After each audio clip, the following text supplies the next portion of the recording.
ka-trackers, ngayon pag-uusapan natin yung ating Isuzu N series na nabenta natin sa isa nating client. Kung mapapansin niyo mga ka-trackers, yung kanyang cab ay malapad, hindi kagaya sa iba na medyo maiksi lang. Ito kasi ay manufactured sa US. Original left-hand drive din siya mga ka-trackers. Tara, tingnan natin yung loob.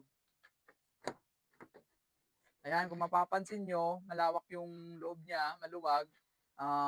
Fully air conditioned na rin to at ito ay isang automatic transmission mga ka-trackers.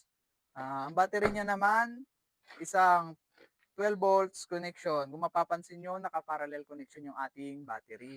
Ah, at sa likod naman mga ka-trackers, pwede mong lagyan ng boom, pwede mo rin lagyan ng cruise ban, pressure ban, or service mga ka-trackers. Ang makina pala nito ay 4H Q1 at ito ay isang double tire. Okay mga ka-trackers, kung may katanungan, comment down below.